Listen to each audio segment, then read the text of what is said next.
പ്രതിപക്ഷ നേതാവ് V D സതീശന്റെ പുതിയ യാത്രയ്ക്ക് അഭിവാദ്യം അർപ്പിച്ച് തൃണമൂൽ കോൺഗ്രസ് കോട്ടയം ജില്ലാ കമ്മിറ്റിയുടെ ആഭിമുഖ്യത്തിൽ ഏറ്റുമാനൂരിൽ വിളംബര ദീപം തെളിയിച്ചു. ഈ പുതിയ യാത്ര കേരളത്തിലെ ഇടതു സർക്കാരിന്റെ അന്ത്യം കുറിക്കാനുള്ള ബഹുജന മുന്നേറ്റമായി മാറുമെന്ന് ദീപം തെളിയിച്ചുകൊണ്ട് തൃണമൂൽ കോൺഗ്രസ് സംസ്ഥാന ചീഫ് കോർഡിനേറ്റർ സജി മഞ്ഞക്കടമ്പിൽ പറഞ്ഞു.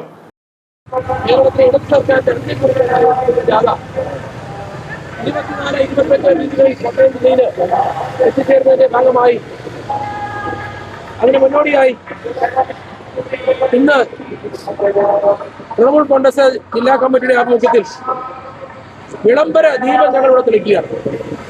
അദ്ദേഹം നടത്തുന്ന ജാഥ ഇത് കേരളത്തിലെ പുതിയ ഐക്യ ജനാധിപത്യ മുന്നണി ഗവൺമെന്റ് അധികാരത്തിലേക്ക് വരുന്നതിനുള്ള ഒരു ഭാഗമായി മാറട്ടെ എന്ന് ഈ അവസരത്തിൽ ആശംസിക്കുകയാണ്. കോട്ടയം ജില്ലാ പ്രസിഡന്റ് ഗണേഷ് ഏറ്റുമാനൂർ അധ്യക്ഷത വഹിച്ചു.